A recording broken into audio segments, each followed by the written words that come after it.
नाशिक लोकसभा मतदारसंघासाठी येत्या 20 मे रोजी मतदान प्रक्रिया पार पडणार आहे. शनिवारी प्रचाराचा अखेरचा दिवस असल्यानं सर्वच पक्षांकडून सभा रॅलीचा जोर पाहायला मिळाला. नाशिक लोकसभा मतदारसंघातील महायुतीचे उमेदवार हेमंत गोडसे यांच्या प्रचारार्थ सातपूर लोंढे मार्ग येथे केंद्रीय सामाजिक न्यायमंत्री रामदास आठवले यांच्या निर्धार सभेचं आयोजन करण्यात आलं होतं. यावेळी उत्तर महाराष्ट्र प्रमुख प्रकाश लोंढे यांनी आपल्या प्रास्ताविकेतून भूमिका मांडली. दरम्यान महायुतीचे उमेदवार हेमंत गोडसे यांनी यावेळी केंद्रीय मंत्री रामदास आठवले यांचं पुष्पगुच्छ देऊन स्वागत केलं. याचबरोबर गेल्या 10 वर्षाच्या काळात केलेली विकास कामे आणि मोदी यांचे हात बळकट करण्यासाठी पुन्हा एकदा संधी द्यावी असं आवाहन उमेदवार हेमंत गोडसे यांनी केलंय.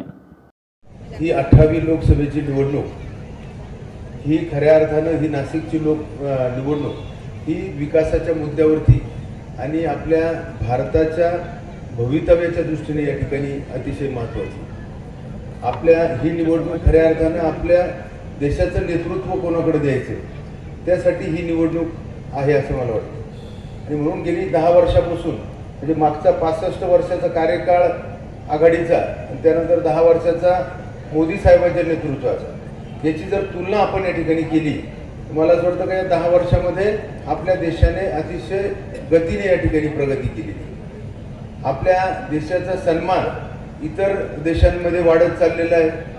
या अगोदर आपण पाहत होतो का 10 वर्षापूर्वी आपले देशाचे पंतप्रधान ज्यावेळेस बाहेरच्या देशांमध्ये जायचे तर आपल्या कुठल्या रांगेत उभे राहायचे, परंतु आज आपल्या देशाचे पंतप्रधान मोदी साहेब ज्यावेळेस ऑस्ट्रेलिया, इंग्लंड, अमेरिकेसारख्या देशांमध्ये त्या ठिकाणी जातात तर त्यावेळेस त्यांचे पंतप्रधान त्यांच्या स्वागतासाठी त्या ठिकाणी येत असतात आणि म्हणून आपल्या देशाचा सन्मान वाढत चाललेला आहे. कोरोनाच्या काळामध्ये आपण पाहिलं तर आपल्या देशाला लागून जे इतर देश श्रीलंका, पाकिस्तान आणि युरोप हे आर्थिक अडचणीमध्ये त्या ठिकाणी आले. श्रीलंकेला तर लोकांनी राष्ट्रपतीच्या घरामध्ये जाऊन उद्रेक केला. पाकिस्तानच्या पंतप्रधानाला राजीनामा द्यायची त्या ठिकाणी वेळ आली. परंतु आपण या कोरोनाच्या काळानंतरही देखील त्या स्थिर स्थावर राहिलो आणि त्यात देखील आपण आर्थिक प्रगती या ठिकाणी केली.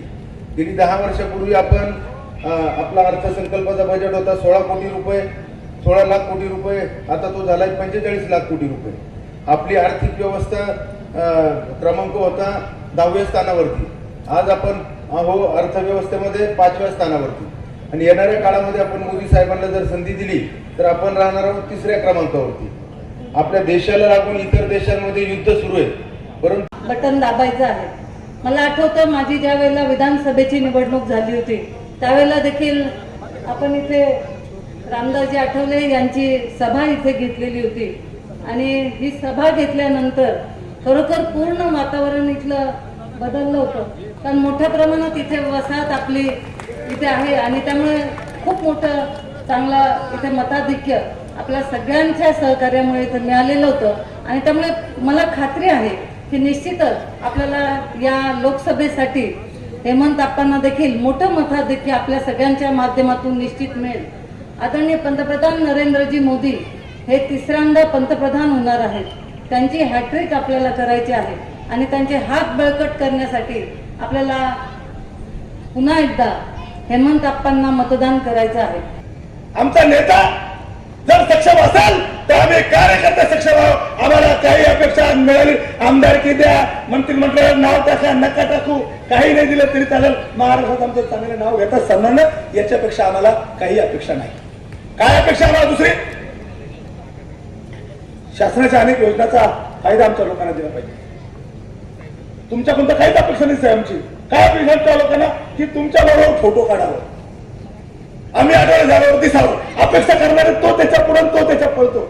यावेळी केंद्रीय सामाजिक न्यायमंत्री रामदास आठवले यांनी कवितेच्या माध्यमातून आपल्या भाषणाला सुरुवात करत इंडिया गाडी तसेच उद्धव ठाकरे यांच्यावर निशाणा साधत महायुतीच्या उमेदवाराला विजय करण्याचं आवाहन केलं.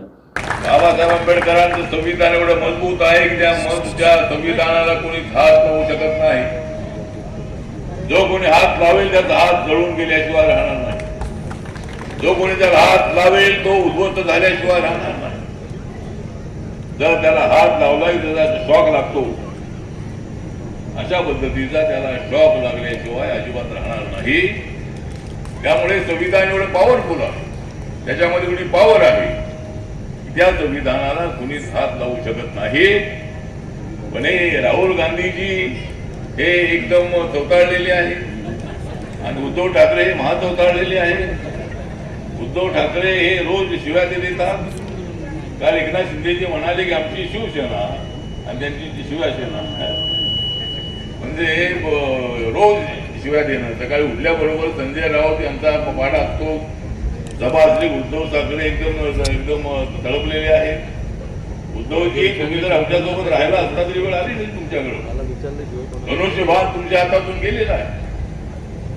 धनुष्यबाण जाण्यासाठी तुम्ही जबाबदार आहात. तुम्ही बीजेपी सोबत आरपीआय सोबत राहायला पाहिजे होतं.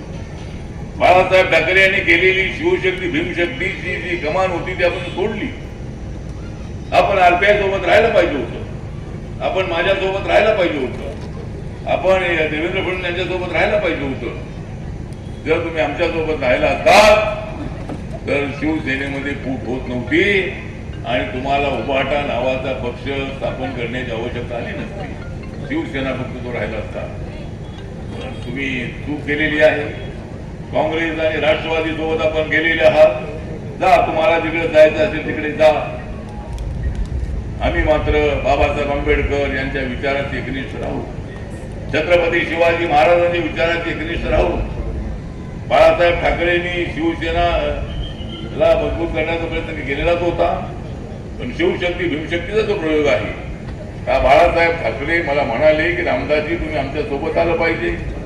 मी बाबासाहेबांचा विरोधक नाही. माझे वडील पवनगार ठाकरे बाबासाहेबांचे मित्र होते. मला बाबासाहेबांच्या बद्दल आदर आहे आणि म्हणून तुम्ही आमच्या सोबत आलं पाहिजे. सामाजिक एकतेसाठी तुम्ही आमच्या सोबत आलं पाहिजे. काँग्रेसला हरवण्यासाठी तुम्ही आमच्या सोबत आलं पाहिजे. आणि मी तुमच्या सोबत आलो आणि काँग्रेस हरली. ज्यांच्यासोबत मी जातो, मी ज्यावेळेला काँग्रेस सोबत होतो त्यावेळेला शिवसेना भाजप हरली. म्हणजे मी ज्यांच्या बाजूला जातो ते निवडून येतात आणि मी ज्यांच्या विरोधामध्ये जातो त्यांचा सत्यानाश होतो. दरम्यान या निर्धार सभेप्रसंगी महायुतीचे पदाधिकारी कार्यकर्ते मोठ्या संख्येनं उपस्थित होते. उमेश आवनकर, दिशा न्यूज, नाशिक.